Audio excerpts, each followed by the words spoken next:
There's been more of scientific discovery, more of technical advancement and material progress in your lifetime and mine than in all the ages of...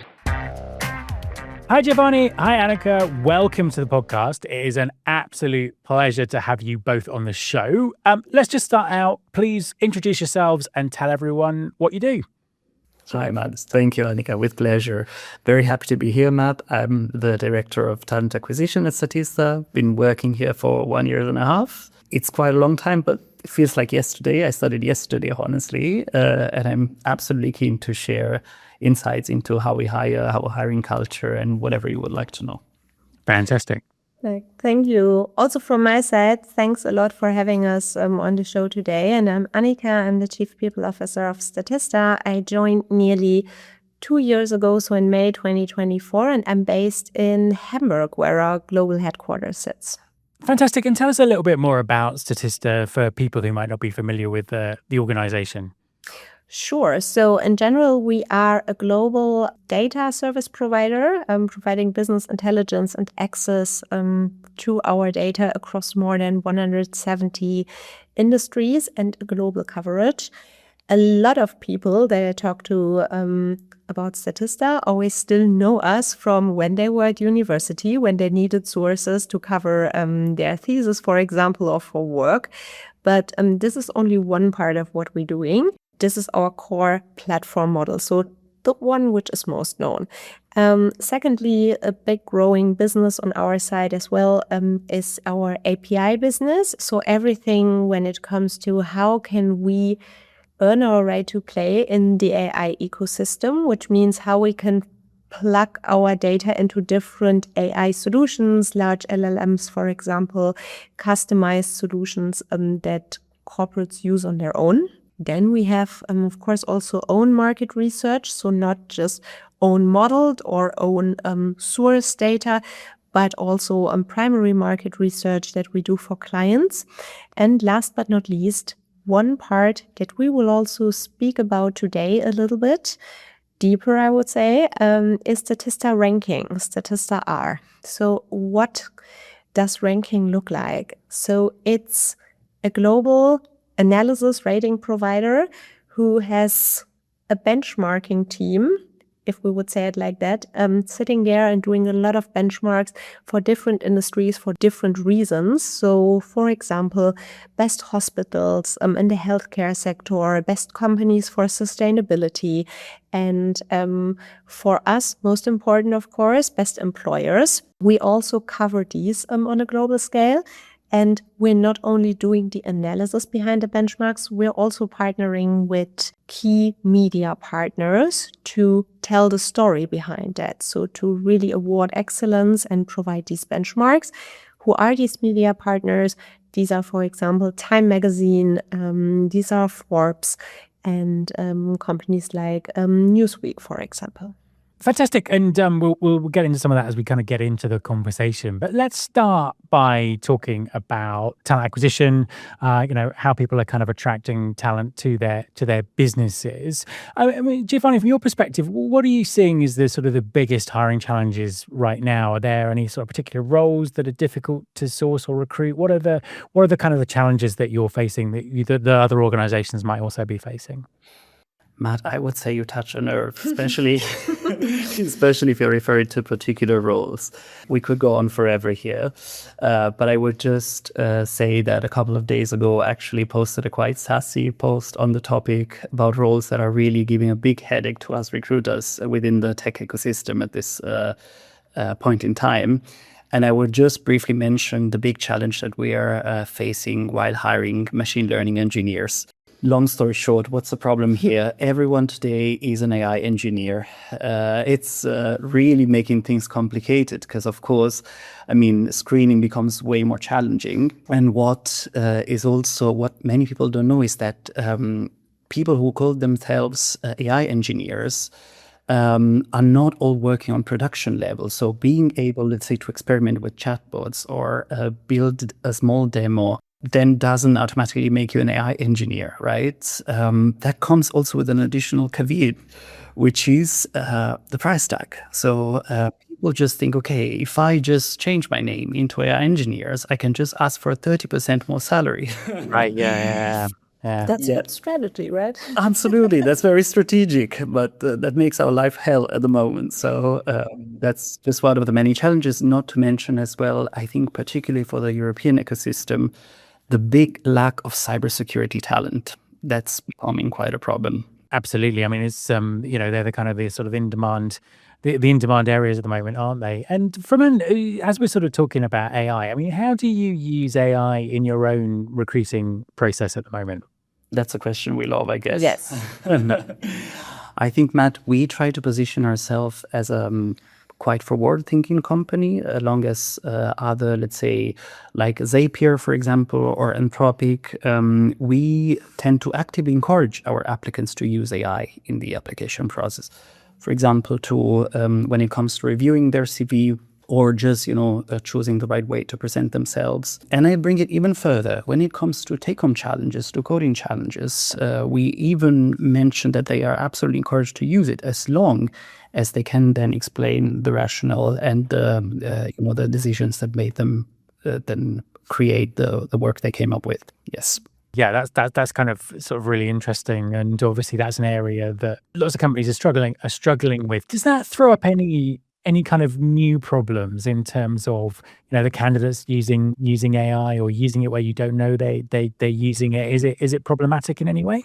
Well, let's say that it's problematic when candidates use AI during interviews. That's something that it's, of course, an absolute no-go, because we are happy if they, for example, produce a better work thanks to the use of AI, but we want to get to know the person behind, the applicant. So that definitely represents quite a challenge. I think something that is pretty challenging for us in talent acquisition at Statista, as well as many other companies in the tech ecosystem, is that candidates are really fearful when it comes to the way we use AI. And something I definitely want to reassure them on is that we never, ever use, let's say, their personal data to feed AI machine learning models, so to say. So we are, in that sense, absolutely aligned also with EU directives. And it's always a human-led process in the end. Yeah, absolutely. That makes perfect sense. And then obviously, once organizations have hired people, the challenge is all around retention, which I know is something that employers are having issues with, particularly for the kind of roles that you were talking about that are sort of high in demand. What do you think the biggest retention challenges are that organizations are facing right now, and what is it that makes it difficult for companies? Annika, you're probably best placed to answer this one.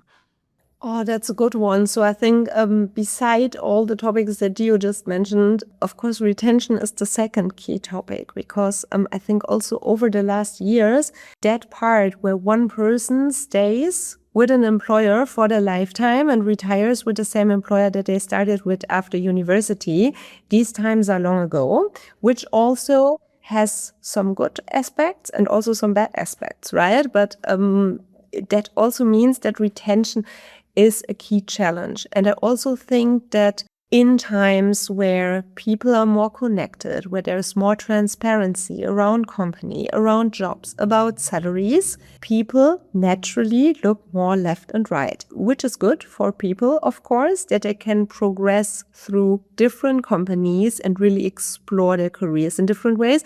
Nevertheless, that's a key challenge for us as an organization, because it's like, how do we make sure to retain core talents? And talent retention is, for me, something when it comes to performance management. So how do we make sure to especially retain our top talents? Also here, usually top talents are not just top talents at one company, but also will be at different companies and are pretty much sought after in the market.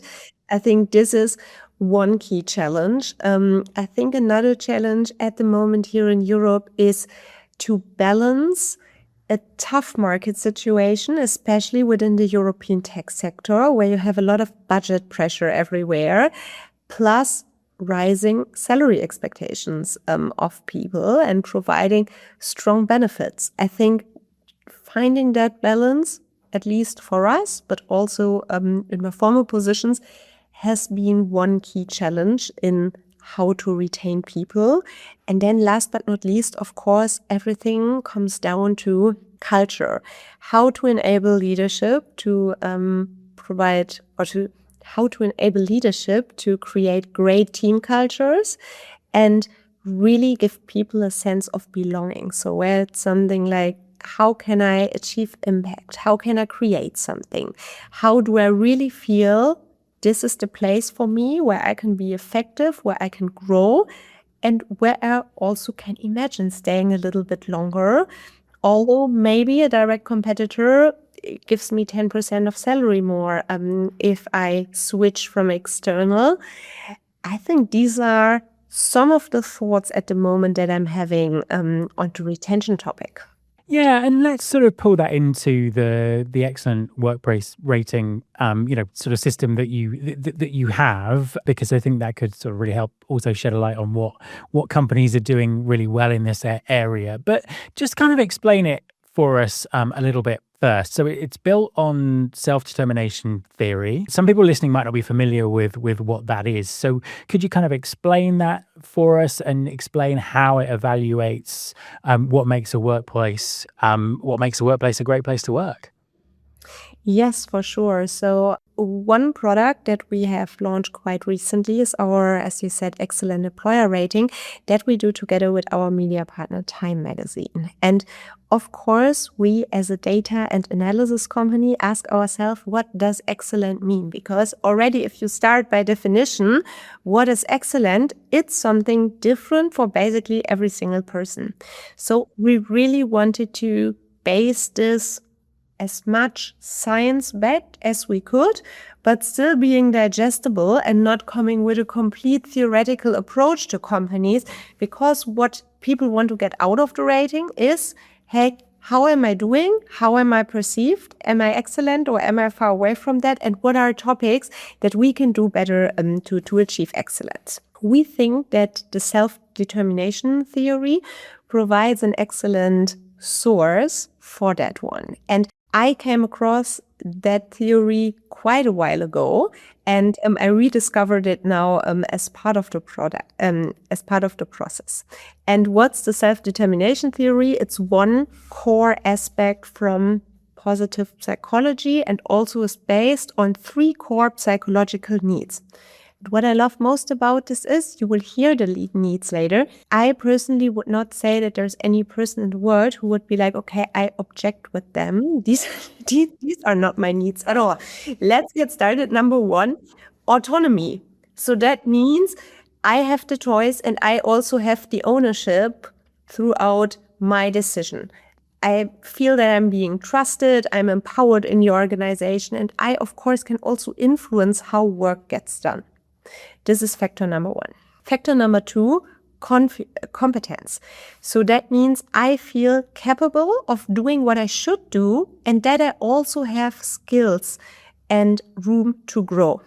That also includes topics like skills, as I just said. I get feedback from a manager throughout the organization. I get the right recognition, but also on the other hand, of course, opportunities to move my career both vertically and horizontally throughout the company.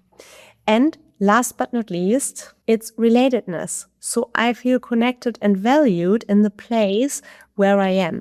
So that means I experience a high sense of belonging with my organization and I'm able to build meaningful relationships at work.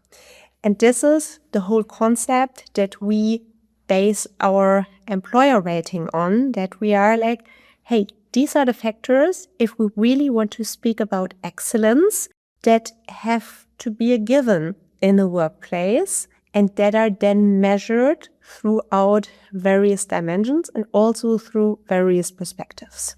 Yeah, you're right. I can't see anyone disagreeing with those as, 3 measures of what's going to make someone an excellent employer.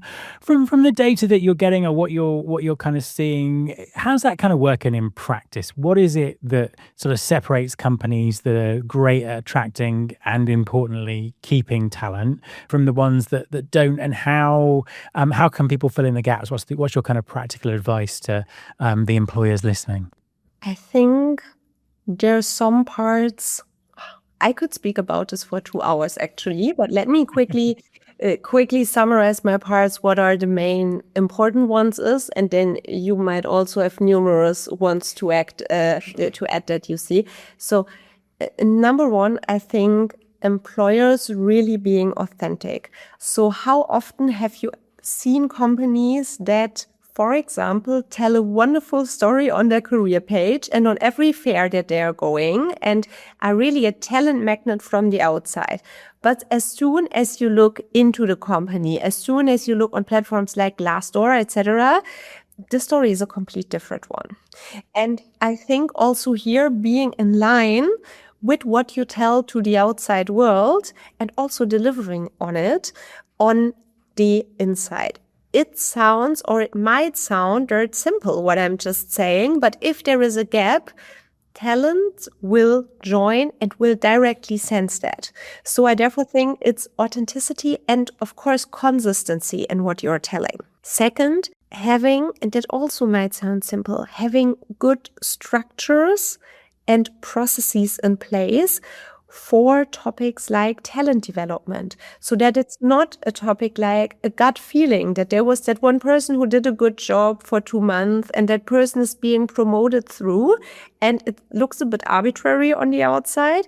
No, it's like clearly defining, giving clarity and really showing talent where they have to be, what's expected from them, providing feedback, developing people through their career, and also here not only offering the classical career ladder, but also enabling moves more horizontally, where people can see different divisions, can develop themselves further on different levels. I think these are two topics that I see that really distinguishes excellent companies from good companies. What I haven't mentioned yet are topics like a healthy culture. So points like low on politics, no finger pointing, also tolerance and room for learning from failures and not creating a fear about failures, mistakes and topics that go not as expected. I think these are some where I'm like, okay, that might be no-brainers, but of course they are important as well. But there's so much baseline that I'm like, okay, that defines if someone is good, but not if someone makes it from good to excellent. What do you see? I have to say that I'm particularly happy that Annika mentioned internal mobility because I actually recently read a study. I don't want to mention exactly, let's say, the company because it might be wrong. So I want to be, since we are a data company, I want to be absolutely precise. But I read an absolutely interesting study mentioning that by 2028, AI might be so disruptive that the skills we're hiring for today might even not be needed anymore or have evolved into something completely different. That's why something that Annika and I, that we all are very big at Statista is internal mobility. Yeah. So I think it's absolutely a key topic we shouldn't lose sight of. Yeah. And then we had some, you also asked us for some practical tips, right? Yeah, absolutely. How can people kind of fill that gap? Yeah. What we're going to do? And I think let's do it via the 3 categories that are part of the self-determination theory to do that in line. And then we can, I think the 2 of us can provide some good examples. And let's start with the very first one. Autonomy. So whenever I hear, hey, someone is joining a company and has a lot of ownership, then please don't start micromanaging people, right? So if you get someone in because you feel that person is excellent and what they're doing, then also please give them the room and stop micromanaging them as much on the process, but more as a company see to steer what's the output that I want from a person and not what's the process and nitty-gritty tell them what to do. I think this is one concrete example. Might be a little bit fluffy, but I think this is something that comes down a lot to the direct manager, but also to the management of a company, and that you really have to be mindful about where to manage the what and where to manage the how. Then I will follow with competence, I guess. Yes. Or you have another good one on autonomy. You also have a very good one in competence because I'm thinking, for example, of the roles we're hiring for in our revenue organization. Yes. Right. I will pick a really basic example. Let's assume we're hiring for a contract manager, right? It would be absolutely wrong and even mean if we promise, let's say, an evolution of the role that doesn't exist. Let's perhaps imagine that this role is supposed to stay as it is advertised, and it's not evolving anytime soon into a key account manager.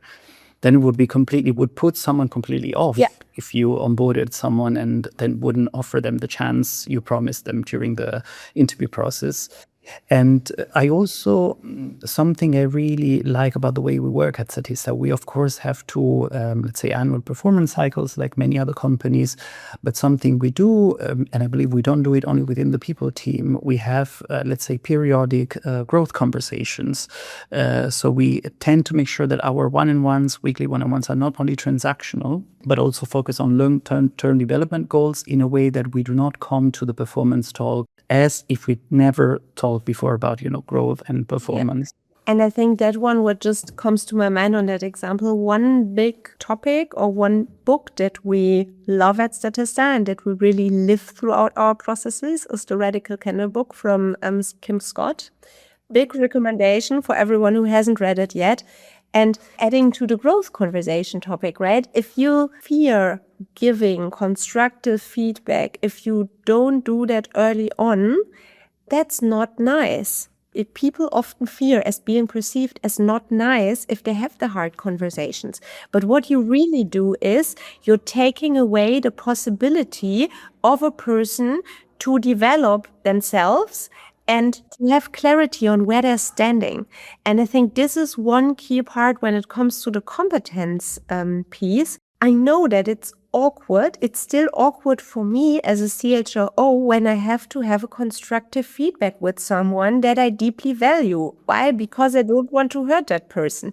Nevertheless, I also have to ask myself that question, am I being nice and am I acting in the best possible way for that person if I keep my mouth shut and 12 months later I'm like, so it just didn't work out. So this is like your termination letter. We have to part ways. No one will be helped with that. So I think this is something what I really appreciate. And also here, Gio, you're with the growth talks that you're doing, you're really leading by example, because this is the additional layer that you put on top to the performance talks that we're having. Thank you for the flowers. Fantastic. And last but not least, we have the relatedness. And I will start with that one. And it's a wide topic again, but where does relatedness come from? Let's look at a company, for example, with 1,000 employees and have a CEO who's a great CEO. Of course, that CEO is influential and gives direction for the company and for the majority of people to follow. But that person will not be able to have a personal relationship with every single one of the 1,000 employees in that company. It's just not possible to scale yourself as a person that much. So what does it mean? Empowerment of direct managers. So to really make sure that you have good managers in place, that you have managers in place that know that they're working with humans and not with robots, and that they're also people who want to be in people management and not just promote your best individual contributors to a manager position, no matter if they want it or not. If they don't want it, what will happen? You maybe will burn them out. You might burn whole teams out and no one will be happy with the situation. This is also something related again to the part of also being able to have horizontal career switches and not being just put in a box and be like, hey, that's the only one way to go and to grow. And I think that's another one which is very important for me on the relatedness topic. No, absolutely. I think that's it's just such a vital thing. I think particularly in the world we live where skills are going out of date, new skills are developing, and people kind of need that mobility. You need your best talent in the right places. A final question for you: where's this all going? How are companies thinking about hiring and retention? How is that going to evolve over the next sort of 2 to 3 years in the current environment that we're in, with all the disruption and the rapid change? That's the easiest question, right? If I would be like, I have all the answers, I would be bluntly lying to you. There would you do you want to start? I'm happy to start. Yeah. No, it's indeed a difficult question, Matt. But I'm just going to say that I think we've never had a time in the history of TA where retention was so part of the core task of talent acquisition as well. And you can tell that also by the fact that many companies like ourselves have embedded also quality of hire among their key metrics. So it's a topic you already look into from the moment you hire a person. And yeah, I mean, of course, every company has to find their own recipe, so to say. I'm not sure if you want to disclose ours, but I can tell that that's definitely an important topic that also implies that the talent acquisition people are now becoming more and more of people partners, and the roles are kind of melting. Absolutely. To give the example on CHRO view on Gio's role, for example, if you would have asked me 5 years ago, where we still had, or let's say a bit longer, so end of 2020, mid 2021, where especially in e-commerce and within European tech landscape, there was a huge boom and hyper growth throughout companies. If you would ask me what a directed talent acquisition would do then in recruiting, I would be like, please fill open positions. If I see what Gio is now doing, is much more also consulting hiring managers. If they have someone churning out and they're looking for a replacement, then it's not Gio who's like, okay, yes, please give me the exact role description that you have 5 years ago and I will publish it and find you someone, but really get into discussions with them. Hey, do you still need that position? If yes, do you need exactly that position, or does it make sense to somehow switch it according to what your divisional strategy is? And of course, number 3, what's the right level and skill set of a candidate that you want to bring in? And maybe this also leads to us being like, great that we're talking about hiring, but for what you're looking at, we have the perfect candidate already within the company, and then it's on us to enable that move across divisions. And this really makes a TA lead to more of a trusted partner along the employee cycle, and not only on getting talent in, but also really seeing how to keep talent within the company. Absolutely. Annika, Giovanni, thank you very much for talking to me. Our pleasure. Thank you for having us. Thank you.